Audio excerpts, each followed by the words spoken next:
It's wonderful to be here today. One of the things that jumps out at me over the years when we have these conferences, the wonderful conferences that Ike puts on, the Heartland Institute, the science conferences that we have hosted, the papers that are written that show the flaws in the climate alarmist logic, is that we can win the science argument all day, every day, and yet we seem to lose on the policy. In the United States, we get renewable power mandates in most of the 50 states. Throughout the world, we have restrictions on carbon dioxide emissions. And there seems to me to be a need to have an implementation of sound science into sound policy, to win not just the science argument, but the policy argument.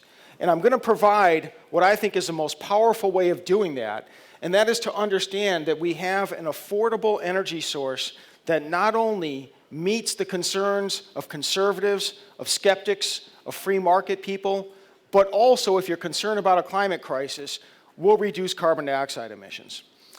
Now, first of all, why do conservative public policy organizations get involved in the global warming issue? I get asked this question all the time. The Heartland Institute, why do you care? You're not a science organization.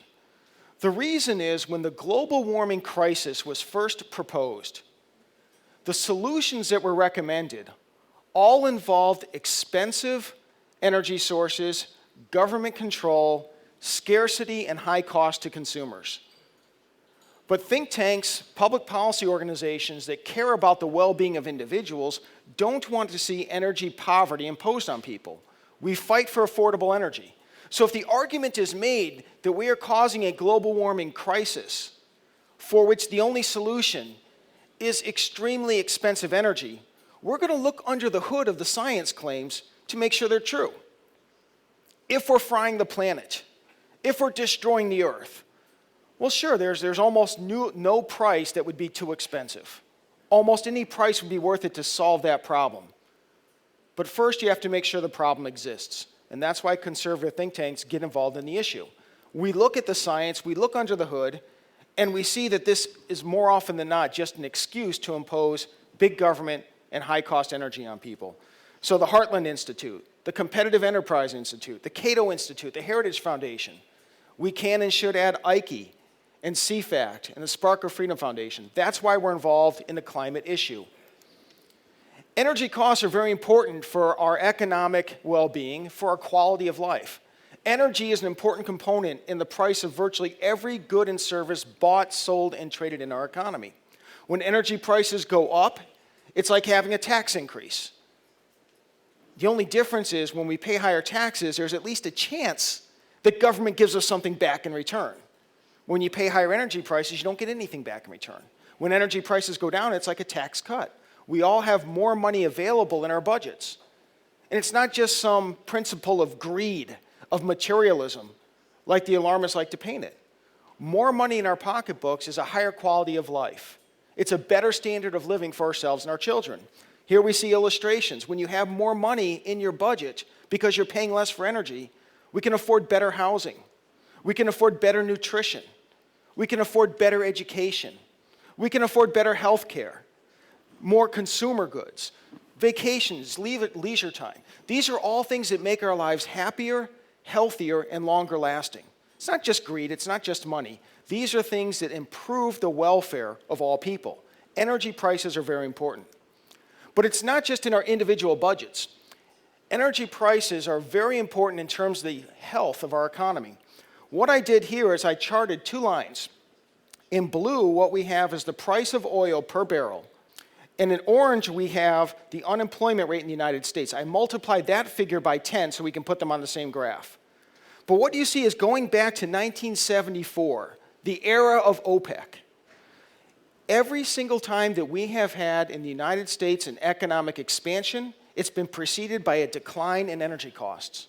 Every time we've had an economic recession, it's been preceded by a rise in energy costs.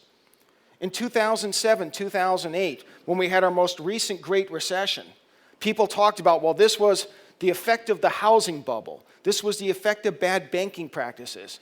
No, it wasn't. Those were the symptoms, not the causes of the economic collapse. What you see on this chart, if you look at 2007, 2008, look at the blue line. Oil prices, energy prices rose dramatically. And then, just as has been the case every time for the past 40 years, unemployment rates followed. If you want to have a strong economy, if you want to put people to work, then the best thing we can do is make sure that energy prices are affordable. Thank you. I tend to agree. Now, coal gets demonized by climate alarmists, by environmental activists. But why is it that coal has dominated not just US, but global energy production, global power production for so many years? It's because there is no other energy source that has been comparable in price. Nothing comes close to coal for affordable, reliable energy. It's because of coal that we have a standard of living that we do. Without coal, we'd be paying much more. We'd have lower employment rates. We'd have less durable consumer goods. We'd have less health care, nutrition, et cetera. Coal has been the basis of a strong economy because coal is and has always been affordable. Now, back in 2008, when Barack Obama was running for president, he said in an interview with a San Francisco newspaper that under his plan of cap and trade, as he proposed it, electricity prices would necessarily skyrocket. He was going to put such burdens on coal power that no new coal power plants could be built, and electricity prices would skyrocket. What actually happened? In the real world, electricity prices adjusted for inflation have declined in the United States since 2008.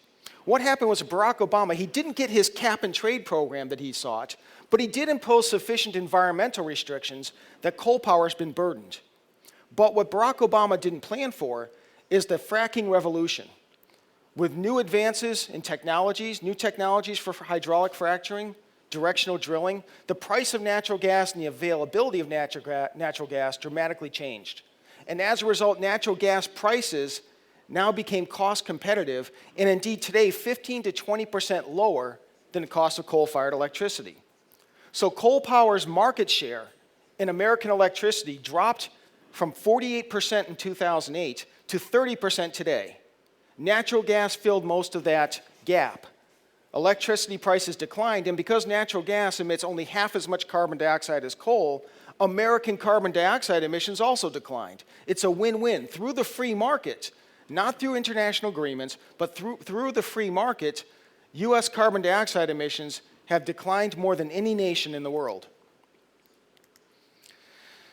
Here we see a chart. This illustrates exactly how much the price of natural gas has fallen. You see in the middle of the chart the spike in 2008. That's when Barack Obama promised to bankrupt the coal industry.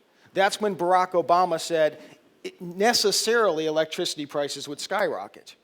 But with the fracking revolution, you see prices since 2009 have been quite low. When people vilify natural gas, ask them what they would prefer to take the place. Now, here we see carbon dioxide emissions globally in the red line. The purple line underneath is developing nations. The green line is OECD nations. These are the developed Western democracies. We see the United States emissions are second from the bottom. The importance of this graph is it shows that globally, while emissions are rising, the most important factor is developing nations, the purple line. Developing nations can't afford wind power. They can't afford solar power. They're too expensive and they're too intermittent. When we ask the environmental activists, what would you have instead of natural gas? They say wind and solar power. But in India, in Indonesia, in Southeast Asia, in Africa, it's a non-starter. You can wish it all you want. You can wish it upon these nations to have solar power and wind power. They're not going to accept it. They can't afford it. So what do? They produce power through coal. But there's an opportunity here, economically and environmentally. This is a global map. I took this from the Berkeley Earth website. This is a real-time monitor of global air quality. And what you see in green, I took this screenshot last week. Look at the United States in the Western Hemisphere. You see that most of the nation is in green. That means good air quality. A few patches of yellow, which is moderate. If we move over to Europe, we see that yellow, moderate air quality predominates. You have some green, you also have some orange and some red. The air quality is somewhat worse. Now if you look at Asia, you see pretty horrible air quality. There is a demand, especially in Asia, but globally, for clean air. But the price of competitors to coal just has not been worth it. What are we going to do about this? We have an opportunity because if in Asia and in Africa and other developing nations, if they can find affordable energy sources that will reduce the pollution that requires people to wear surgical breathing masks in China, then you have an opportunity to benefit the economy, and if you're concerned about a global warming crisis, and put this on the global warming alarmists, make them explain this, make them justify it, we have an opportunity to reduce carbon dioxide emissions. And that is the same entity that brought down US emissions, natural gas. Why is it that in Southeast Asia and in Asia and in Africa and other developing nations that coal is predominant? Because the fracking revolution hasn't occurred in Asia or in Southeast Asia or in Africa. Coal is still by far the least expensive power source. And for people who worry about feeding themselves, about housing themselves, clothing themselves, environmental concerns are secondary. Here we have on the left, you'll see the price of natural gas. Russia is the world's leading exporter of natural gas. The price of Russian natural gas is $5.51 per million British thermal units. On the right, you see the US price of natural gas. Remember the chart I showed you a couple minutes ago, how natural gas prices fell dramatically with the fracking revolution. As a result, US natural gas prices are under $3 per British thermal unit. In other words, natural gas that is too expensive for people in Africa and Southeast Asia because it's Russian prices could be alleviated with US natural gas. US natural gas is now less expensive than coal. So why hasn't this impacted Asia and Africa yet? The reason is, in the United States, we have only one liquefied natural gas export terminal. Environmental activists who control state and local politics on the East Coast and the West Coast of the United States, where these terminals can be built, they block them. Under the Obama administration, at the federal level, they blocked the construction of new natural gas terminals. Under the Trump administration, that's changing. And hopefully at the state level, that's changing too.